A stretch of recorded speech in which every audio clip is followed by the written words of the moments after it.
वंदना की उम्र 11 साल की थी। इतनी सी उम्र में ही वो सर्वगुण संपन्न थी, एकदम गुड़िया जैसी प्यारी थी। उस पर उसकी नीली आंखें उसकी खूबसूरती में 4 चांद लगा देते थे। वो दिल की भी बहुत साफ थी, किसी की भी बात का बुरा नहीं मानती थी। इसके अलावा वो पढ़ाई लिखाई में भी काफी होशियार थी। स्कूल हो या घर मोहल्ला, सब उसे पसंद करते थे। आज उसका रिजल्ट आया था। उसने पूरी क्लास में टॉप किया था। वो खुशी खुशी अपना रिपोर्ट कार्ड लेकर आई और उसने अपने मम्मी पापा को दिखाया। अरे वाह, हमारी बच्ची पूरी क्लास में टॉप आई है। मैंने अपना वादा पूरा किया और क्लास में फर्स्ट आई। अब आप भी अपना वादा पूरा कीजिए पापा। कैसा वादा जी? पापा कुछ कहते इससे पहले वंदना बोल उठी। पापा ने कहा था कि अगर मैं क्लास में फर्स्ट आई तो पापा हमें ऊटी घुमाने ले जाएंगे। क्यों, है ना पापा? क्यों नहीं, क्यों नहीं। सुनो जी, जो वादा किया है तो निभाना पड़ेगा। तुम सामान पैक कर लो, हम कल ही ऊटी के लिए निकलेंगे, ठीक है? फिर पापा बाहर चले गए और मम्मी और वंदना सामान पैक करने लगे। वंदना के पैरों में तो जैसे पंख लगे हुए थे। वो ऊटी घूमने को बहुत बेताब थी। उस बेचारी को क्या पता था कि ये ट्रिप उसकी पूरी जिंदगी बदल देगा। अगली सुबह मम्मी पापा और वंदना तैयार होकर घर से निकले। ऊटी पहुंचने में पूरे 1 दिन का समय लगता था। पापा सारा दिन कार चलाते रहे, यहाँ तक कि रात हो आई फिर भी वो ड्राइविंग करते रहे। कार की पिछली सीट पर वंदना और उसकी मम्मी सो चुके थे। पापा की आंखें भी नींद से बोझिल हो रही थी। फिर वही हुआ जिसका डर था। कार अनियंत्रित हो गई और एक पेड़ से जा टकराई। इतनी तेज आवाज हुई जैसे कोई बम फटा हो। आसपास के लोग दौड़े चले आए। मम्मी पापा और वंदना तीनों खून से लथपथ पड़े थे। लोगों ने उन्हें अस्पताल पहुंचा दिया। अस्पताल में कुछ घंटों के बाद वंदना और उसके पापा को तो होश आ गया, मगर उसकी मम्मी को होश नहीं आया। वो हमेशा के लिए गहरी नींद में सो गई थी। पापा मम्मी के बेड के पास रोने लगे, तभी वंदना भी आई और पापा पापा कहते हुए उनके पैरों से लिपट कर रोने लगी। मगर अब रोने से क्या फायदा। अगले दिन मम्मी का अंतिम संस्कार किया गया और पापा वंदना को लेकर घर आए। अगले महीने से वंदना का स्कूल खुलने वाला है। मैं अपना काम देखूंगा या वंदना को संभालूंगा। तुम मुझे छोड़कर कहां चली गई शांति? देखो, तुम्हारे बगैर मैं कितना अकेला हो गया हूं। तभी पापा के ऑफिस के कुछ दोस्त वहां आए।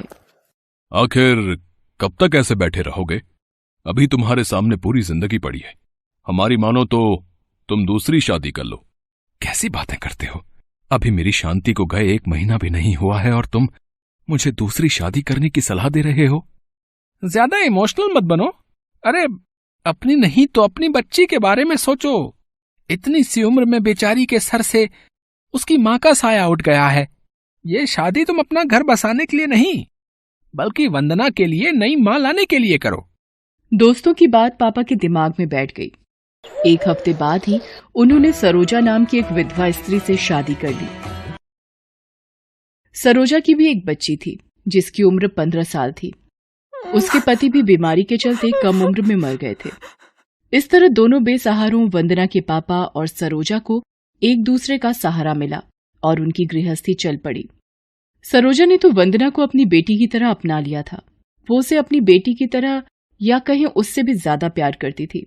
मगर सरोजा की बेटी आरती वंदना को अपनी बहन की तरह अपना ना सकी। ना जाने कौन सा जादू कर दिया है इस डायन वंदना ने मेरी माँ पर। मेरी माँ को मुझसे ज्यादा इसकी फिक्र होती है। पापा ने वंदना का एडमिशन भी आरती के ही स्कूल में करवा दिया था। दोनों बहनें साथ में ही स्कूल जाती थी। स्कूल में वंदना ने थोड़े ही दिनों में सबका दिल जीत लिया था। स्कूल के सब बच्चे वंदना की तारीफ करते नहीं थकते थे। और नहीं तो क्या, कितना हंसाती है सबको और देखने में एकदम जापानी गुड़िया की तरह लगती है, प्यारी प्यारी। इस तरह की बातें सुनकर आरती का पारा बढ़ जाता था।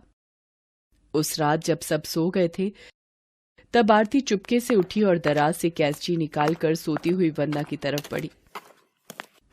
जापानी गुड़िया, इसे तो मैं भूतिया गुड़िया बना दूंगी।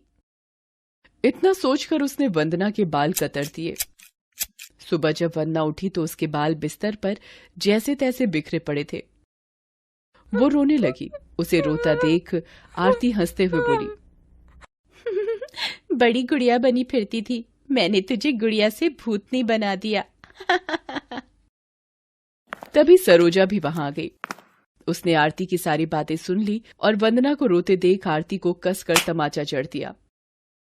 तभी वंदना बोली, नहीं माँ, दीदी को मत मारो, मेरे बाल तो कुछ दिनों में फिर रुक जाएंगे, इसके लिए तुम दीदी को मत मारो। देख, सीख इससे, तुझ पर जान छिड़कती है और तू है ना जाने किस बात पर जली रहती है इस बेचारी से। उस दिन वंदना स्कूल नहीं गई, आरती अकेले ही स्कूल गई। जब आरती घर वापस आई तो उसे पता चला कि वंदना माँ के साथ बाजार गई है। उसके तन बदन में आग लग गई। माँ मुझे स्कूल भेजती है और खुद उस डायन को बाजार घुमाने ले जाती है। अब उस डायन का कुछ करना ही पड़ेगा। उस दिन रविवार था। आरती वंदना के पास आई और कहा, वंदना, चल आज पहाड़ियों पर घूमने चलते हैं, वहां चलकर खूब तस्वीरें खींचेंगे अपनी। मैं मम्मी का मोबाइल भी ले चलती हूँ। इसी तरह दोनों बहनें पहाड़ी पर घूमने पहुंच जाती हैं। आरती का मन बदले की भावना से चल रहा था। वो वंदना से कहती है, मैं तेरी तस्वीर खींचती हूँ, तू किनारे पर खड़ी हो जा। वंदना खड़ी हो जाती है तो आरती कहती है, यहाँ नहीं, थोड़ा और पीछे। इस तरह थोड़ा पीछे करते हुए वंदना कब पहाड़ी के किनारे पहुंच जाती है उसे पता ही नहीं चलता। आरती फिर कहती है, थोड़ा और पीछे। वंदना थोड़ा और पीछे होती है, मगर ये उसका आखिरी कदम होता है और वो अपना संतुलन खोकर पहाड़ी से नीचे गिर जाती है। एक भयानक चीख गूंजती है और वंदना पत्थरों से टकराकर दम तोड़ देती है। चलो, पीछा छूटा डायन से। फिर वो घर की ओर भागती है और रोने का ड्रामा करते हुए सबको वंदना के पहाड़ी से गिरने की बात बताती है। मम्मी पापा सुनते ही फफक कर रोने लगते हैं। उसके बाद किसी तरह वंदना की लाश को वहां से निकाला जाता है और उसका अंतिम संस्कार किया जाता है। अब आरती की आंखों का कांटा दूर हो चुका था, मगर उसके दिल में शांति नहीं थी। उसके दिल से बार बार ये आवाज आती थी, तूने मारा है उस मासूम को। उसने तुझे कितना प्यार किया और बदले में तूने क्या दिया उसे? एक भयानक मौत। तुझे इसकी सजा मिलेगी, आज नहीं तो कल मिलेगी। जितनी देर से मिलेगी उतनी ही भयानक होगी। इसी तरह दिन बीतते रहे। उस दिन आरती का जन्मदिन था। माँ ने आरती को बुलाया और उसे एक प्यारी सी ड्रेस देते हुए कहा, ये ड्रेस वंदना ने उस दिन खरीदी थी जिस दिन वो मेरे साथ बाजार गई थी। उसने अपने पैसे बचाकर ये ड्रेस खरीदी थी। उसने कहा था कि तेरे जन्मदिन पर तुझे देगी, मगर अब वो तो चली गई। उसकी याद में ये ड्रेस पहन लेना। आरती को लगा जैसे जमीन फट जाए और वो उसमें समा जाए। उसका मन बार बार कह रहा था, तू कातिल है आरती, कातिल है तू। उस रात आरती का मन बहुत बेचैन था। वो चुपके से उठी और घर की छत पर पहुंची। उसने छत से कूदकर अपनी जान देने का फैसला कर लिया। वो छत की मुंडेर पर पहुंच गई और वहां से छलांग लगा दी।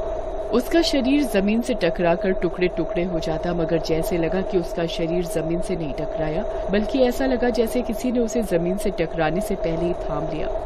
ये कोई और नहीं, वंदना की आत्मा थी जिसने उसकी जान बचाई। वंदना, तुम इस रूप में मुझे क्यों बचाया? मुझे भी अपने पास आ जाने देती। मैं ही तुम्हारी मौत की गुनहगार हूँ। तुम जो सजा देना चाहो मुझे दे सकती हो। नहीं दीदी, मैंने तुम्हें हमेशा अपनी बहन से भी बढ़कर समझा है। उस दिन जो भी हुआ उसे भूल जाओ। मेरी नजर में आज भी तुम्हारी वही जगह है जो पहले थी। आज तुम मेरी वजह से अपनी जिंदगी खत्म करने जा रही थी, इसीलिए मुझे मजबूरन इस रूप में तुम्हारे सामने आना पड़ा। आज तुम्हारा प्यार और पश्चाताप देखकर मेरी आत्मा को भी सुकून मिल गया और आज मेरी आत्मा भी इस संसार से मुक्त हो गई है। तुम बस खुश रहना दीदी। इतना कहकर वंदना की आत्मा उस संसार को छोड़कर हमेशा के लिए विदा हो गई। Thanks for watching.